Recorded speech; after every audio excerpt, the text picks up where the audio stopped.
Good morning friends, welcome back to my channel এসমি family. চলো, আমার রান্না মোটামুটি কমপ্লিট। আর রান্নাঘর থেকেই তোমাদের গুড মর্নিং বলছি। এই যে সামনে আমার ফ্যান চলছে, এত গরম। এখন তো মাসি আসেনি, তো আমার রান্না গ্যাস মোছা কমপ্লিট। এই দেখো, এখন যেটা করব সেটা হচ্ছে বাসন মাজবো। এই যে গামলা নিয়ে নিয়েছি, আর এই যে বেসিনে বাসন দেখো, ওই যে গ্লাভ দেখা যাচ্ছে, গ্লাভটা করব। আর যেটা হচ্ছে বাসন মাজবো। তো চলো, রান্না কী কী করলাম তোমাদের দেখাই একটু। এই যে এটা হচ্ছে পার্লারের মেয়ের আলু ভাজা, এটা হচ্ছে পার্লারের মেয়েকে দেবো আলু ভাজা। আচ্ছা দেখো, এই যে এটা হচ্ছে পনির, এটা হচ্ছে শাক ভাজা, এটা দিয়ে আমার হাজব্যান্ড খেয়েছে। আচ্ছা, এটা হচ্ছে আমার জন্য মাছ, দুটো পিস মাছ ছিল ছোট, ওই দুটো আমি বানিয়ে ফেললাম, শেষ করে দিলাম। এটা হচ্ছে রাসাম, কালকে রাত্রে বানিয়েছিলাম সেই রাসামটা। আচ্ছা, এখানে আছে ইঁচড়ের তরকারি, এই যে ইঁচড়। আচ্ছা, এখানে আছে একটু বেগুন পোড়া, একটু আলু ভাজা। বেগুন পোড়া করেছিলাম দেখলে আমি সকালে। আর এখানে আছে ডাল। আর এখনও ছোট ছেলে চিকেন বাকি, ও কখন বলবে তখন বানাবো, বুঝতে পেরেছো? এই হচ্ছে রান্না। এখন আমি হচ্ছে গ্যাস পোছা হয়ে গেছে, তোমাদের বললাম গ্যাস পোছা হয়ে গেছে। এখন বাসন মাজবো। চলো, বাসনগুলো মেজে নিই, তারপরে ঘরে ঢুকবো, ঘরের কাজ করব, বিছানা তুলবো। বিছানাও এখনও তোলা হয়নি। এই রান্নাঘর থেকে বেরিয়ে তারপরে ঘরে ঢুকে ঘরের কাজ করব, কারণ রান্নাঘরে ঢুকলে রান্নাঘর ক্লিন না করে আমার অস্বস্তি হয়। এই বাসন ফাসন বেশি নাটকে পড়ে থাকলে আমার একদম মানে ঘরের কাজই নয়। এখন গিয়ে এই রান্নাঘরটা পরিষ্কার করব, করে গিয়ে তারপরে ঘরের বিছানা টিছানা তুলবো, সব করব। তো চলো, করতে থাকি। জানি না এই যন্ত্র কতক্ষণ সার্ভিস দেবে। তো চলো, টাটা, দেখাচ্ছি তোমাদের।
দেখো ফ্রেন্ডস, হ্যাঁ আমার বাসন মাজা হয়ে গেল। আর এই যে শাক রান্না করলাম, শাকের এই গোড়াগুলো ভাবছি টবে লাগিয়ে দিই। একটা টব খালি আছে, ওই টবটা লাগিয়ে দিই, যদি হয়। আর না হলে না হলো, গোড়াগুলো আছে তো সেজন্য ভাবছি লাগিয়ে দিই। চলো লাগিয়ে দিই, তারপরে আবার আসছি। দেখো এই যে বালতিটার মধ্যে পুদিনা পাতা লাগিয়েছি, কারণ পুদিনা পাতা এনেছিল একদিন, সেই গোড়াগুলো লাগিয়ে দিয়েছি। এটা তো তুলসী গাছ, এইটা পুদিনা গাছ, এই দেখো এই দেখো এই যে। আর এই টবটাতে লাগাবো, এই যে এই টবটা খালি পড়ে আছে, এই টবটার মধ্যে এই শাকের ইয়েগুলো গোড়াগুলো লাগিয়ে দিই, তাহলে যদি হয়, যদি হয় তো হবে, আর না হলে না হবে। চলো লাগিয়ে ফেলি। দেখো ফ্রেন্ডস, এই যে আমার ভেজানো গুটি, এখন বাজে 11টা কত বাজে, 11টা 13। এই দেখো 11টা 13 বাজে, ঠিক আছে। কিন্তু আমি আজকে এখনও এই আমার গুটি গাটা খেতে পারিনি। এই যে এই এখন আমি চেয়ারে বসবো, আর কি করব জানো, এগুলো খেতে খেতে আমি এই পেঁয়াজ, আদা, রসুন, কাঁচা লঙ্কা আর টমেটো আনবো এখন ফ্রিজ থেকে, একসাথে কেটে মিক্সার গ্রাইন্ডারে একদম পেস্ট বানিয়ে এক কোটো করে রেখে দিই। মাসিও সেটাই করে।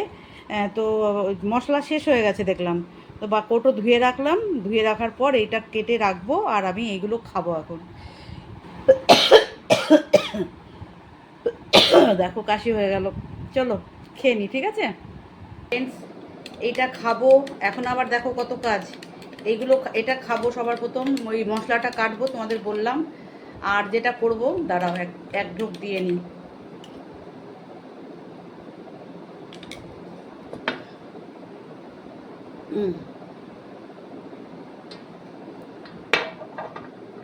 যেটা আমি মুখে মাখি সেটা রেডি করে রেখে দিয়েছি সকালবেলাতেই।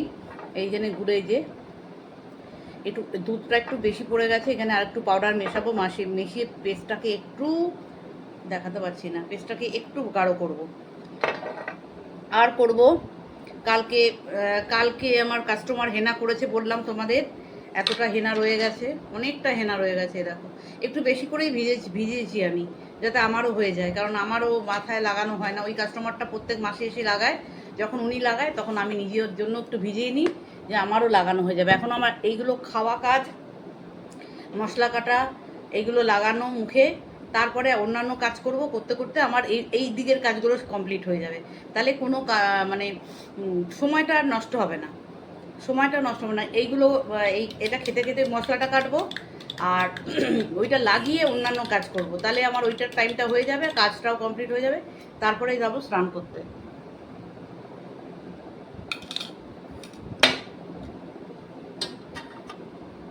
দেখো ফ্রেন্ডস, গাছগুলো লাগিয়ে দিয়েছি, জানি না হবে কি না। এই দেখো, চলো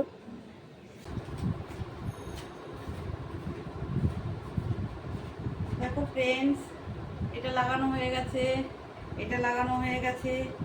এখন আমি দেবো ঘর ঝাড়, থাকো।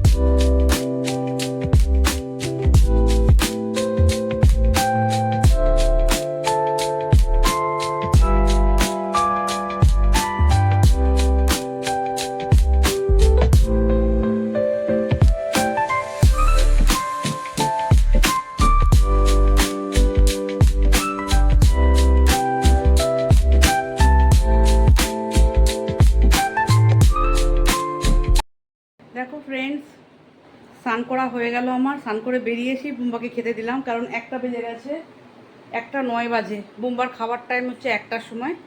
তো আমি ভাবলাম পুজো দিতে গেলে, এখন ছাদে গেলে আমার অনেকটা টাইম লাগবে, কারণ এখনও আমি গাছে জল দেবো, পুজো দেবো, ওই সব করতে আমার টাইম লাগবে। তো টাইম পেরিয়ে যাবে, ও 1টা বাজলেই নেমে চলে এসেছিলো। তা ভাবলাম ওকে খেতে দিয়ে তারপরে আমি যাব পুজো দিতে। এই দেখো কি দিয়ে খাচ্ছো বাবা? পনির। আজকের জন্য পনির বানিয়েছি, আলু ভাজা, ডাল, আর বাটিতে ডাল, আর এখানে দই আর আমের পুডিং একটু দিয়েছি, লাস্টে একটু লাগে ওর বাটিতে, তাই তো? হ্যাঁ। তো চলো, গুড ইভিনিং ফ্রেন্ডস। দেখো আজকে বিকেলে চলে এলাম কিচেনে আবার বিকেলে চলে এলাম। আর কিচেনে এসে কি করছি দেখাচ্ছি তোমাদের, ঠিক আছে? সেটা হলো, দেখো এখানে বসিয়েছি একটুখানি কচুর শাকের এটা বয়েল করতে বসিয়েছি, আর করবো হচ্ছে বাঁধাকপি পাতা বাটা, এই যে এই রেডি করেছি, বাটবো, এই দেখো। আর এখানে চিকেন ভিজিয়েছি, আর এখানে একটু লোটে মাছ আছে, কোথায়, এই যে একটু লোটে মাছ আছে, এটা আমার জন্য করব। আর ওই যে চিকেন ছেলেদের জন্য দেখালাম, 2 ছেলে চিকেন, আর কচুর শাক আর বাঁধাকপি পাতা বাটা, ডাল দিয়ে হাজব্যান্ড, আমার হচ্ছে ওইগুলো দিয়ে আর লোটে মাছ। তো চলো, চা করে নিয়ে গেছি। ওই যে ইয়েটা আসছিল, কি? ওই লেবু লঙ্কাগুলো। ও 10 টাকা দিয়ে দাও ওকে। ও চলে গেছে পার্লারে, লেবু লঙ্কা ঝুলাতে এসেছিল। দেখো চা করে নিয়ে চলে এসেছি, এই যে কর্তা মশাইটা, ওটা আমার ব্ল্যাক টি। তো চাটা করে আগে দিয়ে গেছি, আর দিয়ে এসে তোমাদের সাথে আফটারনুন করে ব্লগটা শেষ করব।